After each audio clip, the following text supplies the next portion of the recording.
One morning, the snow had blanketed the cabin's roof, and Elias opened the door after hearing a strange sound.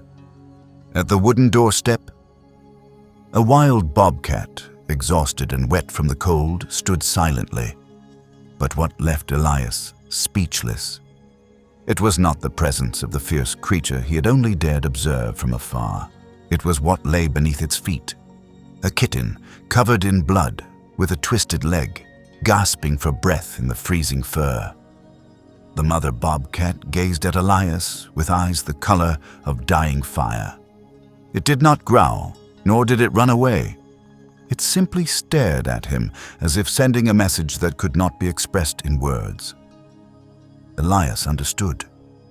Not with logic, but with some primal instinct that had lain dormant within him for years. She's asking for help, a wild animal bringing its young to the door of a human, trusting that someone good would be there. And from that moment, everything changed. This is not just a story about an injured bobcat. It is a journey of redemption for a man who thought he had nothing left to save, and a strange miracle that happens when trust transcends the boundaries of survival instincts. When one loses everything, they don't search for the world again. They just seek a place quiet enough to forget the world calling their name. Elias came to this forest one April afternoon when the snow had turned to cold mud along the roadside and the sun was warm enough that people no longer called it a stranger. The old pickup truck roared like a final farewell to the paved road before veering onto the red dirt path that led to where he would live, or wait to die. He wasn't sure. The old cabin, built from hand-hewn pine logs, sat nestled in a small valley among the northern woods, tucked between towering trees that seemed to hold up the somber sky. It had once been the home of an old hunter, abandoned for nearly 8 years afterward. Elias bought it for almost nothing, simply because people thought no one could survive their first winter there. He wasn't afraid of the cold. He was just afraid of hearing people ask, "Are you okay?" Elias had been a homicide detective. One of the best, they said. He was the kind of person who could walk into a room full of blood and rusted metal, then walk out with a clue neatly packed in his mind. A look, a breath, an ill-fitting shoe. Enough. He was quickly promoted, highly rewarded, and trusted so much that they gave him cases the media would only know about after they were solved. But what they didn't know was he had once stepped back too late and lost his son to a red-light running car in a chase he didn't dare honk his horn for. The boy was named Leo, 14 years old. He loved soccer, drawing comics, and hated cops. Elias remembered that night when he arrived at the hospital, his jacket still stained with the suspect's blood, while Leo had already turned cold. Not because of the injury, but Elias had told his son to wait in the car. The door was unlocked. No one was to blame, but the guilt was his alone. After the funeral, he filed for early retirement, handed back his badge, and moved to a place where no one knew his name. Not to live. Just to be silent. In the cabin, Elias brought only 3 things: an old Canon camera, a leather notebook Leo had once given him with the words, "For Dad to write down things he can't say," and a jacket too large for his needs. The first few nights, he didn't sleep. He just sat on the wooden doorstep, staring at the deep forest, listening to the wind whistle through the tree trunks and wondering, if he stayed silent long enough, would the memories find their way out? Number, they stayed, like bruises that never fade. But then, one June morning, light slanted through the leaves and touched a bird's nest on a low branch. Elias picked up his camera, snapping a shot instinctively. The picture wasn't good. It wasn't clear. But in the blur, he saw something he hadn't noticed for years. Survival. No haste, no noise, just a patient heartbeat amid the world's cruelty. And from that day on, Elias began waking up earlier, venturing deeper into the woods. paying closer attention to every small movement. A squirrel tiptoeing across a thin branch, a deer glancing behind a bush, a pair of owls silently switching shifts in the night. He began living again, not as a man among men, but as one forgiven by the forest, allowed to wander without being chased away. Every day, Elias brewed a pot of black coffee, set his chair on the edge of the porch, with his camera lens resting beside his elbow. He didn't take pictures to post, sell, or prove he still had skill. He only wanted to capture moments that humans often miss before they can even see them. On a note pinned to the wall, he wrote, "My dream is no longer a big thing. I just want to be a good memory for some animal. Enough that when it sees me, it doesn't run away." Perhaps someone out there would think Elias was just running away. But in the snow-covered woods, where winter calls no one back, sometimes staying is the last bit of courage left. That morning began like any other. The air was cool, not cold enough to freeze the ground, but just enough for Elias's breath to turn to mist every time he took a sip of his first coffee of the day. The forest wore the golden cloak of October, the blood-red leaves falling around the wooden porch. Everything seemed in place, in season, in rhythm, until that gaze appeared. At first, Elias thought he was seeing things. A brown streak passed across the corner of his vision between two old oak trunks. He froze. His breath caught in his chest, and then he saw it. A female bobcat. It stood still, not exactly hiding, but not actively approaching either. Its amber eyes burned bright under the morning light, staring directly at Elias, as though asking something that couldn't be said in human words. Bobcats, Elias knew well, rarely let themselves be seen near humans. They lived secretly, silently, like the sound of snow falling in the night. The way it appeared, so close, yet didn't run away, was enough to make him almost afraid to move. The wildcat stood there, slender and tall, its gray-brown fur speckled with black dots blending with the dead leaves beneath its feet. The wind blew softly, making the hairs on its neck flutter. It didn't growl, it didn't hiss, it only stared. Elias moved his hand to the camera, but then he stopped. What he was witnessing was not for taking a picture. It was to live in that moment, like a silent greeting between two survivors. That evening, Elias cut up some chicken, brought a bowl of clean water, and placed them at the edge of the forest, right where he had seen it appear. Not too close to the cabin, but not far enough that he couldn't watch. Just enough, like drawing a fragile but clear boundary. He didn't expect it to return. He didn't hope for anything special to happen. He just thought, if this winter is harsh, a small meal might be enough to survive one more night. The food disappeared the next morning. It could have been a raccoon or a weasel, maybe even an owl. Elias wasn't sure. But by the third day, as the first light of day filtered through the trees, he saw its shadow again. The bobcat, quietly approaching the spot where the bowl had been placed, eating each piece carefully before turning and leaving without a sound. The third time. The fourth time. A week passed like this, then two. It began to grow accustomed to the rhythm, not accustomed to Elias, but accustomed to the non-threatening presence of a human. Every morning, Elias would place meat in a wooden dish, change the water, and then step back to the porch. No calling, no staring, no expectations. Gradually, Elias gave it a name. Not spoken aloud, just kept in his heart. Fire eyes.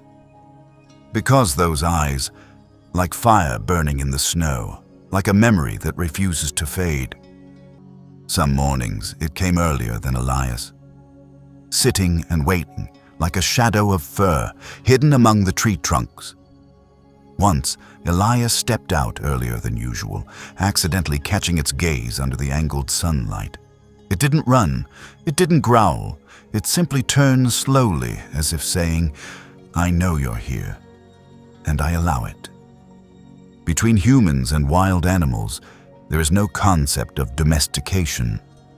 Only one thing: respect for the distance. And within that distance, sometimes, there is a sprout of trust growing. Elias began to write regularly in his notebook. Day 74. It still returns. Ate all the meat. The first time I drank water, I placed. The wind is light today. The leaves are a gray silver. The forest smells of snow. Day 83.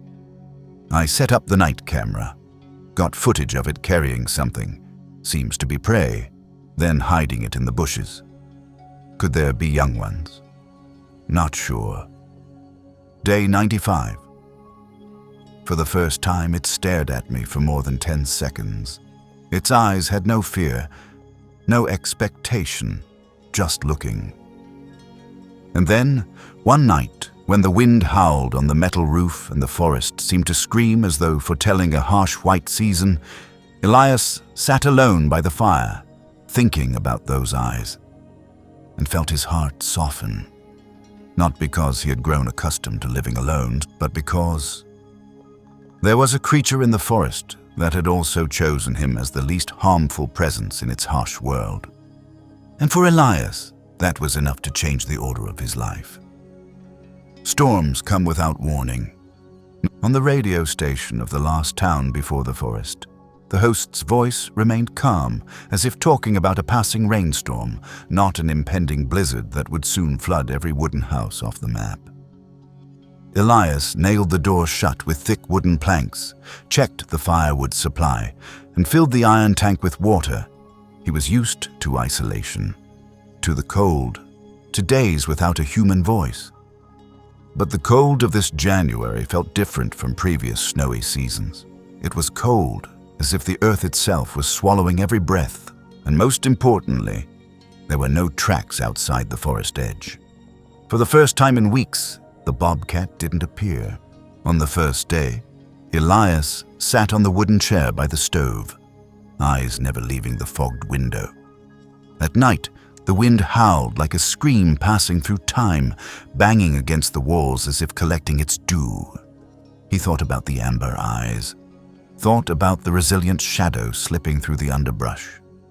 Then he thought about something more fragile than snow, the trust it had once placed in him even without ever touching his hand. On the second day, the trees around the cabin began to break. A large pine fell right near the porch. Elias stoked the fire continuously to keep the cabin from turning to stone. But in his mind, one question kept repeating, "If she's trapped out there, does that mean everything I've done has been meaningless?" By the third morning, the storm had stopped. Not completely gone, just receded like a wild beast that had roared and then turned away, leaving behind a devastated ground. The snow piled up to Elias's knees, white, silent. He opened the door after hours of waiting and listening. No sound except the groaning of the wood. He stood there for a long time before the threshold, eyes fixed on the forest, unsure whether he was hoping to see or not see anything. And then, movement. At first, it was just a shadow, quiet like a nightmare stepping out of a snow-blind sleep.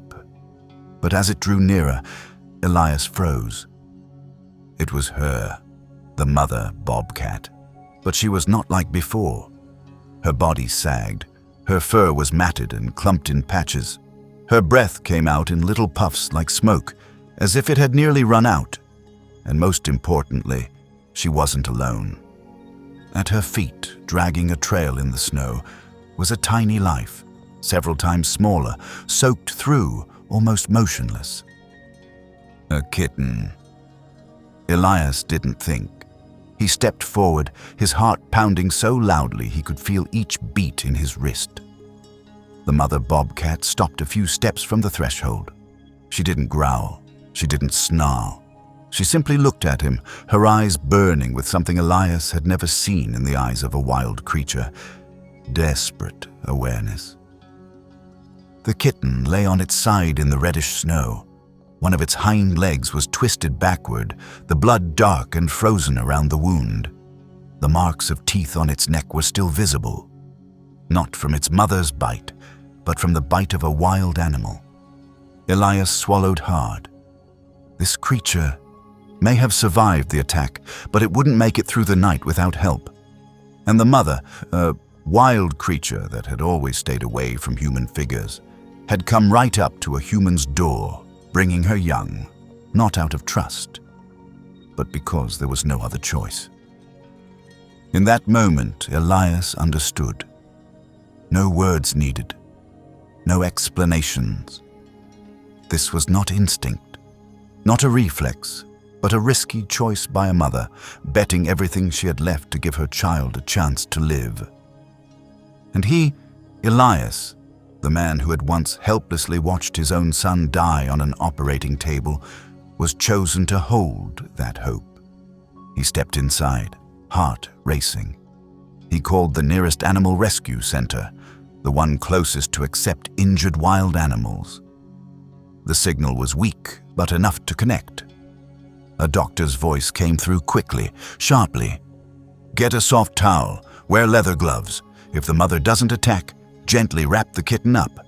Keep it warm, immobilize the leg. Don't waste time. You only have a few hours before the infection spreads." Elias put on another coat, gloves, and stepped out onto the porch. The mother bobcat was still there, unmoved. When Elias bent down, hands shaking, the kitten let out a muffled sound, but its mother did nothing, only growled softly, as if reminding him to hurry, to do it right. And then a human hand touched the fragile life. Software, gentle, hot to the touch. Elias wrapped the kitten in the old towel Leo had used. He placed it in the metal cage prepared in the house, one that was originally meant for transporting injured birds. Before closing the cabin door, he turned back. The mother bobcat was still there. The golden eyes stared deeply at him, neither accusing nor pleading. There was only one thing. "I've given you the most precious thing. Please don't let it die." The door closed, the engine roared to life, and Elias, the man who had once given up on the world, drove off to save a life that he had no reason to be involved with. But this time, he would not lose. Not all promises are spoken out loud. Some are uttered in a dry throat, amidst the cold wind and the gaze of an animal that cannot speak human words, but is still enough to change fate. Elias wasn't steady when he held the phone. His index finger shook lightly as he dialed the number printed on the old, crumpled flyer. North Aurora Wildlife Rescue Center. It was the closest place, yet it felt as if it was an entire world away. The signal was weak. The connection is intermittent. But finally, a woman's voice came through. "This is Dr. Lindell, the veterinarian in charge. You said you have a injured bobcat kitten." Elias explained, breaking his words with each breath, but enough for her to understand. On the other end, the woman did not hesitate. "We don't have much time. You need to wrap it up, keep it warm, and head out immediately.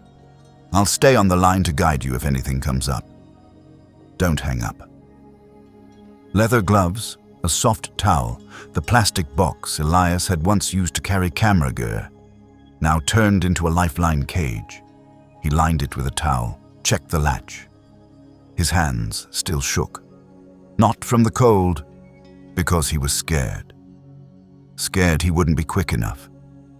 Not skilled enough. Not worthy of the gaze. The gaze of the mother bobcat, still standing 3 steps away, like a living stone pillar in the snow. When Elias knelt down, carefully reaching out to touch the kitten's wet fur, the mother bobcat made her first sound since appearing, a low growl, not fierce, not threatening, but full of pain. Elias did not stop. He lowered his head, speaking softly, his voice breaking. "I know, you're scared. So am I. But if we wait too long, it won't survive. Please, give me a chance." Maybe she didn't understand. Maybe all the words were meaningless between two creatures from different worlds. But the mother bobcat stepped back. One step, then two. She didn't look away, didn't turn her head. She just silently made way. Elias lifted the kitten as gently as lifting a wisp of mist. Its tiny body was limp in his hands, warm with a faint scent of blood mingled with tangled fur. The bite on its hind leg was deep, down to the tendons, and its belly had already begun to grow cold. He wrapped it in the cotton towel Leo had used when he was little, the one he kept even after throwing out the toys, a painful habit that now, unexpectedly, became a salvation. He placed it in the box, locked it shut, and then turned to the mother bobcat one last time. "I will take your child to safety. I promise." The mother bobcat blinked. Once. Then sat down, her head lowered. She didn't follow, didn't scream. She just waited. The drive was nearly 5 hours long. Snow covered the windshield.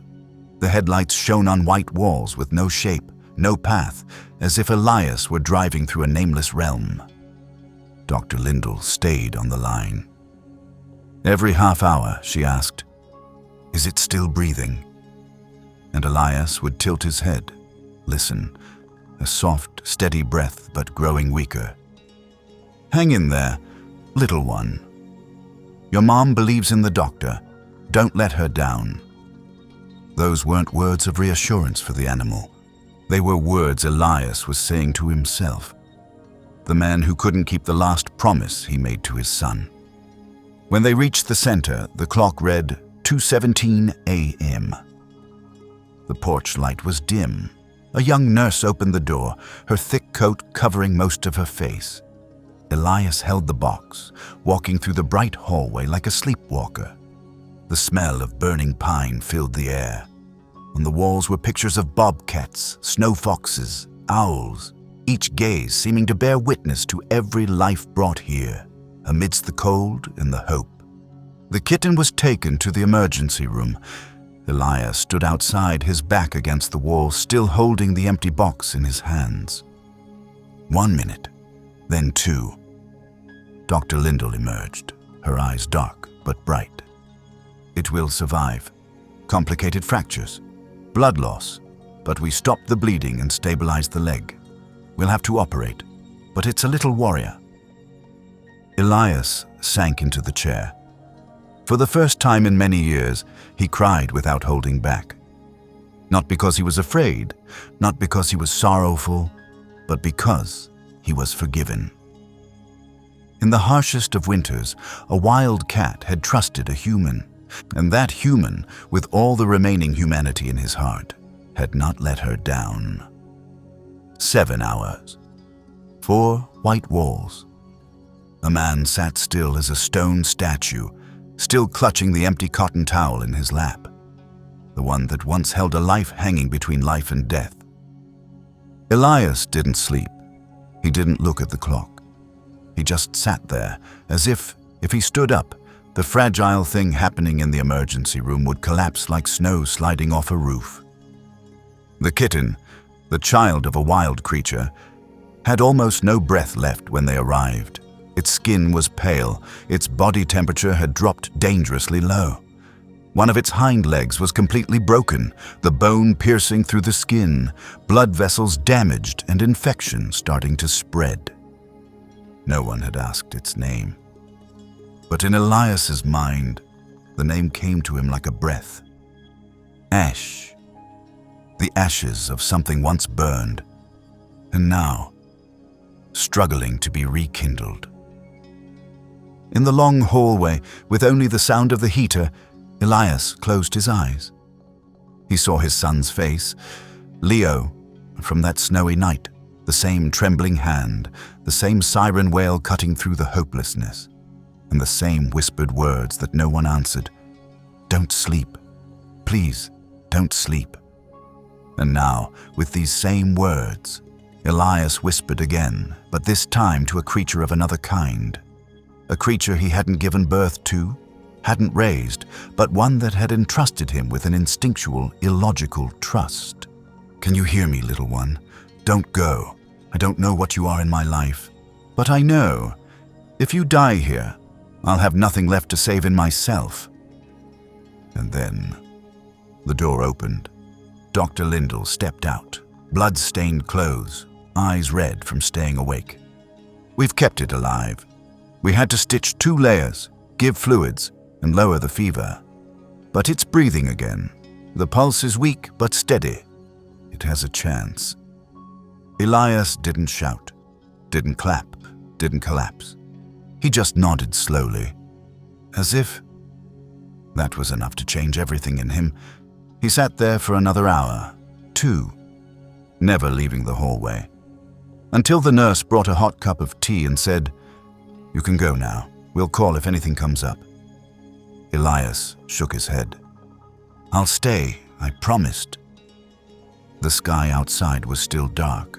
The snow was still falling, but inside Elias, something had melted. Not because Ash survived, but because, for the first time in so many years, Elias no longer felt powerless. For the first time, he saved someone, not with a gun, not with the law, but with compassion. Something he thought he had lost the night he buried his son. The next morning, Elias was allowed to see Ash through the glass. The kitten lay on a heating pad, its leg in a splint, breathing oxygen, but it was alive. Its eyes were closed, chest rising and falling, weak but steady. Elias placed his hand on the glass. He didn't knock, didn't call. He just let his fingers touch the closest point to its heart. He whispered softly, "You don't know who I am, Ash, but your mother chose me, and I won't abandon you." That was the second promise. No witnesses, no paperwork. Just one man, one animal, and an invisible thread binding them through 2 wounds. When the doctor asked if he wanted to sign up for post-rescue monitoring, Elias answered immediately, "I want to participate. All the steps. If it can't return to the wild, I'll find a way to give it a proper life.